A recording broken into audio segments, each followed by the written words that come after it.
थांनाय मोनानि गोहोगोनां बारहुंखाया बर' थुनलाइ आफादनि जथुम्मानि माखासे नब्लांखौ सिफायना लांदों।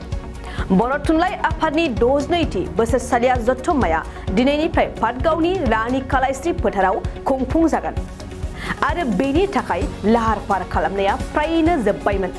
नाथाय हरखाब बोथोरनि सोलायनायाव गोहोगोरा बारहुंखाजों खुंफुंजानो गोनां बर' थुनलाइ आफादनि 62थि बोसोरसालिया जथुम्मा लुफुंजाखानाय माखासे नब्लांफोरा दुखुनांथावै बायलांदों आरो मिथिनाय बादिब्ला बे समाव बायलांनाय नब्लांफोरखौ फाहामफिनबाय एबा फाहामगासिनो। बानजाय आफादि जानानै बयनिसिमबो फुंबिलिनि गाहाम हामलायथिनाय जासिदों। दुखु गोनां बाथ्राया बेनो, बियो मोनसे बोथोरनि जेनोखि मोनसे बोथोरनि रिफिनाय बा जोंनि खाफालनि रिफिनाय नांगोन। जोंनि बानजाय आफादा मैखोमै नाजाबाय थादों।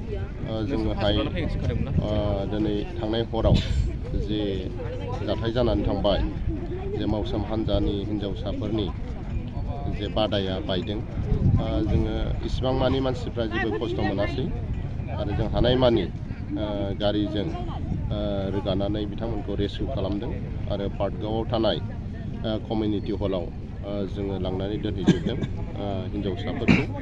आरो बे मिटिं जायगायावनो मोनफ्रोमबो माखासे जायगाफोराव जों बानजाय आफादा जि जायगाफ्रा सेफ जन आरो गथ'फोरनि उन्दुनायनि थाखाय सुबिदा, बैबायदि सेफ जन जायगाखौ जोङो बासि गथ'फोरखौ मोजाङैनो फुथुजोबदों। बाथ्राया जाहैबाय जोङो हानायमानि नाजागोन। मेजर प्रग्रामा जिहेतु गाबोनसो 23 अक्ट'निफ्रायसो, दा 23 अक्ट'नि थाखाय जोङो पाटगावनि कमिउनिटिखौ क'क्राझार जिल्ला बर' थुनलाइ आफादनि जेनोखि थान्दै मेल, जोङो बाहाय खालामनाया थामथिम जाबाय आरो सोलिगासिनो दङ। दा बिनिखायनो आं सान्दों बोथोरा जेखि जाया मानो, जिहेतु जोंनि बर' थुनलाइ आफादनि जेनोखि जथुम्मा, बे बर' माहारिनि सिबिनां मोनसे फोरबो होननानै साननानै लानांगोन। आं आसा खालामो दिनैहाय जेखि जाया मानो समा जोंनि थाखाय गाबोननि समा मोजां जागोन आं आसा खालामदों। दा बिनिखायनो आं साफ्रोमखौबो खावलायगोन, जिहेतु जोङो बोथोराबो मोजां नङा, जिहेतु जोंखौ मोजां मथन खामानि मावनायनि सुबिदा होआसै।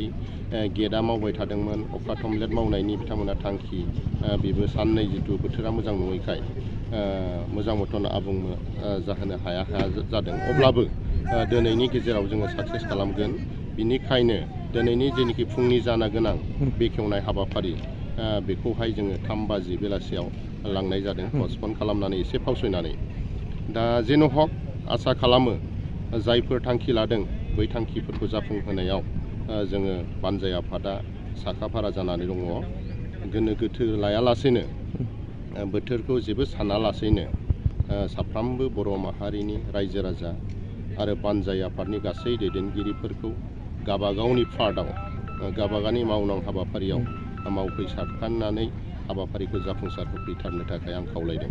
भलन्टियार हिन्जावसा बादानि जोंनि मेन आर्टसि जायखौ अफिस हिसाबै खालामनानै दोनदोंमोन, बेनि खोला पार्टआव मोनसे न'आ गुग्रुबदों आरो मोनसेया जाहैबाय मिरामिसनि जेखौ जानो थाखाय संग्रा जायगा खालामदों, जाग्रा जायगा खालामदों, बे टटेलि गुग्रुबदों। आरो मेन पेन्डेल, बेनि त्रिपालफोर गोजौआव खोबनाय, बियो माने दुलुदों, त्रिपालफोरा उरायजोबदों। आरो बेनि उनाव माखासे डेक'रेसन जायफोरखौ जों समायहोनो होननानै, जिहेतु बाहाय बिफां लाइफां गैया, न' फिसा फिसा बानायनानै जोङो साया लानो हायो, एसे इन्जय खालामनो हायो, माखासे डेक'रेसन खालामफोरनायाव जोंहा एसे उसुबिदा जादों। अब्लाबो जों जाखिनि सम मोनदों दिनैनि गेजेराव, बेखिनि समनि गेजेरजोंनो जोङो डेक'रेसन एबा समायना जितु नुथाय खालामनो साननाय, बेखौ आबुं खालामनो जोङो सानदों। माखासे जोङो रानि कालाइस्रिनि जेनोखि मुसुखा बानायनायनि जोङो थांखि लादोंमोन, बियो दाबो महर होनो हाथ'वाखै। आसा खालामो जोङो बेखौबो महर होनो नाजागोन। दा आं बेखिनिखौ फोरमायदों।